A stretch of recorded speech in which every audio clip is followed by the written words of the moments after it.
ಕೊಟ್ಟು ಬಂದು ಬರ್ರಿ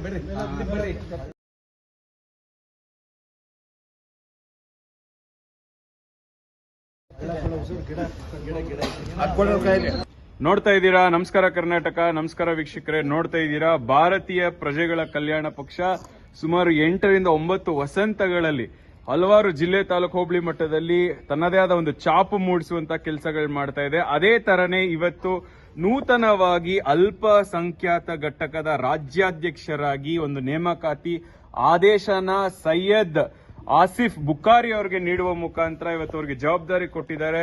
ನೋಡ್ತಾ ಇದ್ದೀರಾ ರಾಜ್ಯಾಧ್ಯಕ್ಷರಾದ ಗೋವಿಂದರಾಜ್ ಅವರಿದ್ದಾರೆ. ಅದಾದ ನಂತರ ಹಲವಾರು ರಾಜ್ಯದ ಮತ್ತೆ ರಾಷ್ಟ್ರದ ನಾಯಕರುಗಳು, ರಾಷ್ಟ್ರೀಯ ನಾಯಕರಾದ ರಾಮಚಂದ್ರ ಕುಲಕರ್ಣಿ ಸರ್ ಆಗಿರ್ಬೋದು, ರಾಷ್ಟ್ರೀಯ ಉಪಾಧ್ಯಕ್ಷರಾದ ರಾಮು ಸರ್ ಆಗಿರ್ಬೋದು, ಮತ್ತೆ ನಾಗರಾಜ್ ಸರ್ ಯಶವಂತಪುರ ಬ್ಲಾಕ್ ಅಧ್ಯಕ್ಷರು, ಆಮೇಲೆ ರಾಜ್ಯದ ಉಪಾಧ್ಯಕ್ಷರು ಸತೀಶ್ ರೆಡ್ಡಿ ಅವರಾಗಿರ್ಬೋದು, ಹಲವಾರು ನಾಯಕರು ಮುಖಂಡರುಗಳ ಸಮ್ಮುಖದಲ್ಲಿ, ಆಮೇಲೆ ನಮ್ಮ ಒಂದು ಕಾಂತಣ್ಣ ಅವರಾಗಿರ್ಬೋದು, ಷಣ್ಮುಗಪ್ಪ ಅವರಾಗಿರ್ಬೋದು, ಜಗದೀಶ್, ರಕ್ಷಿತ್, ಹಾಗೆ ರಾಷ್ಟ್ರೀಯ ಉಸ್ತುವಾರಿಗಳು ಲಿಂಗಣ್ಣನವರು, ಹಿರಿಯರು, ಅವರೆಲ್ಲರ ಸಮ್ಮುಖದಲ್ಲಿ ಇವತ್ತು ಅವರಿಗೆ ಒಂದು ಆದೇಶ ಪತ್ರ ಹೊರಡಿಸುವ ಮುಖಾಂತರ ವಿಶೇಷವಾಗಿ ಪಕ್ಷ ಸಂಘಟನೆಗೆ ಹೆಚ್ಚು ಕೆಲಸಗಳನ್ನ ಮಾಡ್ತಾ ಇರುವಂತ ಪಕ್ಷ ಅಂತಾನೆ ಹೇಳ್ಬೋದು. ನಮಸ್ಕಾರ ಕರ್ನಾಟಕ, ನಮಸ್ಕಾರ ವೀಕ್ಷಕರೇ. 31 ಜಿಲ್ಲೆಯ ಎಲ್ಲಾ ನಮ್ಮ ಆತ್ಮೀಯರು, ಹಿತೈಷಿಗಳು, ಬಂಧು ಮಿತ್ರರು ಮತ್ತೆ SS ನ್ಯೂಸ್ ಸಂಸ್ಥೆಯ ಎಲ್ಲಾ ವೀಕ್ಷಕರಿಗೂ ನಮಸ್ಕಾರ. ವಿಶೇಷವಾಗಿ ಈ ಒಂದು ಏನು ಚುನಾವಣೆ ಹೊಸ್ತಿಲಲ್ಲಿ ಹಲವಾರು ಪಕ್ಷಗಳು ತಮ್ಮದೇ ಆದ ಒಂದು ಛಾಪು ಮೂಡಿಸ್ತಾ ಇದ್ದಾರೆ. ಬಟ್ ಅದೇ ತರನೇ ರಾಷ್ಟ್ರೀಯ ನೋಂದಾಯಿತ ಪಕ್ಷವಾಗಿರುವಂತಹ ಭಾರತೀಯ ಪ್ರಜೆಗಳ ಕಲ್ಯಾಣ ಪಕ್ಷನು ಮುಂಚೂಣಿಯಲ್ಲಿದೆ, ಮುನ್ನೆಲೆಗೆ ಬರ್ತುವ ನಿಟ್ಟಿನಲ್ಲಿ ಇವತ್ತು ವಿಶೇಷವಾದಂತ ಎಲ್ಲಾ ಯಂಗ್ಸ್ಟರ್ಸ್, ಯೂತ್ಸ್ ಮತ್ತೆ ಎಲ್ಲರನ್ನು ಗುರುತಿಸುವಂತ ಒಂದು ಕೆಲಸ ಮಾಡುವ ಮುಖಾಂತರ ವಿಶೇಷವಾಗಿ ಏನು ಹಿಂದುಳಿದ ವರ್ಗಗಳ ಮತ್ತೆ ಹಿಂದುಳಿದ ಅಲ್ಪಸಂಖ್ಯಾತ ಘಟಕಕ್ಕೆ ರಾಜ್ಯಾಧ್ಯಕ್ಷರ ನೇಮಕಾತಿ ಮಾಡುವ ಮುಖಾಂತರ ಎಲ್ಲಾ ವರ್ಗದ ಜನರ ಪರ ಧ್ವನಿ ಎತ್ತುವಂತಹ ಗಟ್ಟಿ ಧ್ವನಿ ಒಂದು ಪಕ್ಷವಾಗಿ ಬೆಳೀತಾ ಇದೆ. ಆ ನಿಟ್ಟಿನಲ್ಲಿ ಇವತ್ತು ಅಧ್ಯಕ್ಷರು ಎಲ್ಲರ ಒಂದು ಸಮ್ಮುಖದಲ್ಲಿ ಒಂದು ನೂತನ ಒಂದು ಅಧ್ಯಕ್ಷರ ನೇಮಕಾತಿಯಾಗಿದೆ. ಅವ್ರನ್ನು ಕೂಡ ನಾವು ಮಾತಾಡ್ಸೋಣ. ಸೈಯದ್ ಬುಖಾರಿ ಅವರೇ, ಏನು ನಿಮ್ಮ ಯೋಜನೆ? ಇವತ್ತು ನಿಮ್ಗೆ ಅಧಿಕಾರ ಸಿಕ್ಕಿದೆ, ಏನ್ ಹೇಳಲಿಕ್ಕೆ ಇಷ್ಟಪಡ್ತೀರಾ? Over to you. ವಾಯ್ಸ್ ಜೋರಿಲಿ. This is Syed Asif Bukhari from Karnataka state to be a minority. Kannada. Syed Asif Bukhari ಈಗ ಬೆಂಗಳೂರಿನಲ್ಲಿಂದ ನಾವು ಕರ್ನಾಟಕ ಸ್ಟೇಟ್ಗೆ ಅಲ್ಪಸಂಖ್ಯಾತನಿಂದ ಅಧ್ಯಕ್ಷ ಆಗಿದೆ. ಈಗ ನಮ್ಮ ಮೂಟ ಇರೋದು ಅಲ್ವಾದಕ್ಕೆ ನಮ್ಮ ಸ್ಟೇಟ್ಗೆ, ನಮ್ಮ ಪಾರ್ಟಿಗೆ ಕೆಲಸ ಮಾಡೋಕ್ಕೆ ಮುಂದೆ ಬಂದಿದ್ದೇನೆ ನಾನು. So this is Syed Asif Bukhari who stand to give best for the Bharatiya Praja Kalyana Paksha, has given me an opportunity to serve for the country, for the state, for the people, for the humanity. Today I promise that BPKP party is our secular party to bring a natural resource and natural support to give best for the humanity. We don't see the caste and religious. I stand to give best for the country, for the state, for the people, for the humanity. A good governance. Today with me, Govindaraju, the state president, he has appointed me, and Mr. Kulkarni, Rashtriya National Party president, has given me opportunity to give my best for the country, for the state, for the people. I thanks to all the people. This is an opportunity for giving a chance to a Muslim candidate who stand for every citizen. Sir, what is your next project? How do you want to? What is your next process, in working process? How will be your? You have got an opportunity now.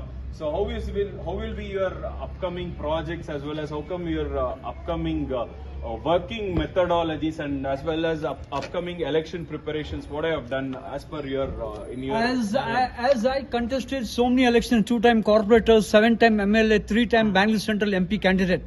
My motto is what? To give best for every citizens.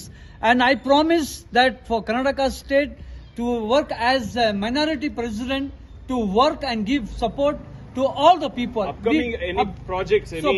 So we are planning to give our best. BBMP elections, 369 candidates we are going to work out, and we have given a very good response from the people, and I promise that I will do best. Very nice, sir. ಒಂದೆರಡು ಮಾತು. ಈ ದಿನ ಸೈಯದ್ ಬುಖಾರಿ ಅವರು ನಮ್ಮ ಸ್ನೇಹಿತರು. ಬೆಂಗಳೂರು ನಗರದಲ್ಲಿ ಅವರು ವಾಸವಾಗಿದ್ರು ಸಹ ಹಲವಾರು ಸಾರಿ ಅವರು ಅಸೆಂಬ್ಲಿ ಎಲ್ಲ ರೀತಿಯ ಚುನಾವಣೆಗಳನ್ನು ಅವ್ರನ್ನ ಸಾಕಷ್ಟು ಸಾರಿ ಎದುರಿಸಿದ್ದಾರೆ. ಇವರು ಈ ಸಮಾಜ ಸೇವೆಯಲ್ಲಿ ಬಹಳ ನಿರತರಾಗಿರ್ತಕ್ಕಂಥವ್ರು. ಇವತ್ತು ಅವ್ರನ್ನ ರಾಷ್ಟ್ರೀಯ ಅಧ್ಯಕ್ಷರಾದಂಥ ರಾಮಚಂದ್ರ ಕುಲಕರ್ಣಿಯವರ ಆದೇಶದ ಒಂದು ಸಲಹೆ ಮೇರೆಗೆ ನಾನು ಈ ಸಯ್ಯದ್ ಅವ್ರನ್ನ ಕರ್ನಾಟಕ ರಾಜ್ಯದ ಅಲ್ಪಸಂಖ್ಯಾತರ ಘಟಕದ ಅಧ್ಯಕ್ಷರನ್ನಾಗಿ ನಾನು ಎಲ್ಲರ ಸಮ್ಮುಖ, ನಮ್ಮ ಪಕ್ಷದ ಕಾರ್ಯಕರ್ತರ ಸಮ್ಮುಖದಲ್ಲಿ ನೇಮಕ ಮಾಡಿದ್ದೇನೆ.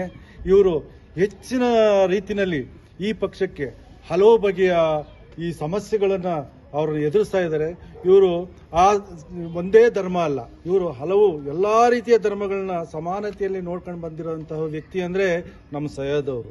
ನಾನು ನೋಡಿರೋ ಮಟ್ಟಿಗೆ ಎಲ್ಲ ಸಮಾಜದವರ ಜೊತೆ, ಎಲ್ಲ ಜಾತಿಯವರ ಜೊತೆಗೆ, ಎಲ್ಲ ಧರ್ಮದವರ ಜೊತೆಗೆ ಬಹಳ ಅನ್ಯೋನ್ಯವಾಗಿ, ಬಹಳ ಹೊಂದಾಣಿಕೆಯಿಂದ ಅವರ ಈ ಕಷ್ಟ ಸುಖಗಳಿಗೆ ಮತ್ತು ಕೆಲವು ತೊಂದರೆಗಳಿಗೆ ಬಹಳ ಅನ್ಯೋನ್ಯತೆಯಿಂದ ಇನ್ವಾಲ್ವ್ ಆಗಿ ಅವರ ಸಮಸ್ಯೆಗಳನ್ನ ಬಗೆಹರಿಸ್ಕ ಬಂದಿರತಕ್ಕಂತಹ ವ್ಯಕ್ತಿ.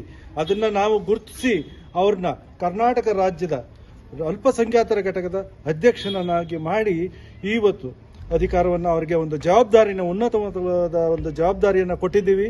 ಅವರು ಹೆಚ್ಚಿನ ರೀತಿಯಲ್ಲಿ ಸೇವೆಯನ್ನು ಮಾಡಿ ನಮ್ಮ ಪಕ್ಷಕ್ಕೆ ಒಂದು ದೊಡ್ಡ ಮಟ್ಟದ ಯಶಸ್ಸನ್ನು ತರಲಿ ಅಂತ ನಾನು ಈ ಮೂಲಕ ಅವರಿಗೆ ಶುಭಾಶಯಗಳನ್ನ ಹೇಳ್ತೀನಿ. Very nice. ನೋಡ್ತಾ ಇದ್ದೀರಾ, ಇವರು ಇದಾಗಿತ್ತು ರಾಜ್ಯಾಧ್ಯಕ್ಷರ ಮಾತು. ಮತ್ತೆ ವಿಶೇಷವಾಗಿ ಇವತ್ತು ಅವ್ರಿಗೆ ಒಂದು ಒಳ್ಳೆ ಹುದ್ದೆ ಕೊಟ್ಟಿರುವ ಮುಖಾಂತರ ಮುಂಬರುವ ದಿನಗಳಲ್ಲಿ ಪಕ್ಷ ಸಂಘಟನೆಗೆ ಹೆಚ್ಚು ಆದ್ಯತೆ ನೀಡುವಂತ ಕೆಲಸಗಳು ಮಾಡ್ತೀರಿ ಅಂತ ಅವರು ಕೂಡ ಅಭಿಪ್ರಾಯ ಪಟ್ಟರು.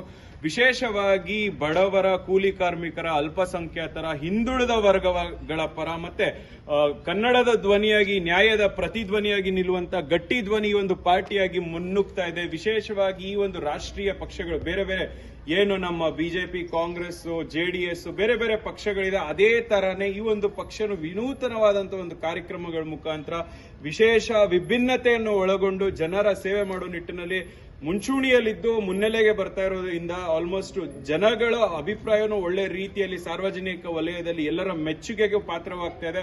ಸೊ ಮುಂಬರುವ ದಿನಗಳಲ್ಲಿ ಸಾರ್ವತ್ರಿಕ ಚುನಾವಣೆಗೆ ಹಲವಾರು ಸಿದ್ಧತೆಗಳು ಮಾಡುವ ಮುಖಾಂತರ ಪಕ್ಷ ಮುಂಚೂಣಿಯಲ್ಲಿದೆ ಅಂತಾನೆ ಹೇಳ್ಬೋದು. ಇದಾಗಿತ್ತು ಅವರೆಲ್ಲರ ಮಾತು. ಮತ್ತೊಂದು ವಿಶೇಷ ಸಂಚಿಕೆಯಲ್ಲಿ ನಿಮ್ಮನ್ನ ಭೇಟಿ ಮಾಡ್ತೀನಿ. ಅಲ್ಲಿವರೆಗೂ ನಿರೀಕ್ಷಿಸಿ. ನಮಸ್ತೆ.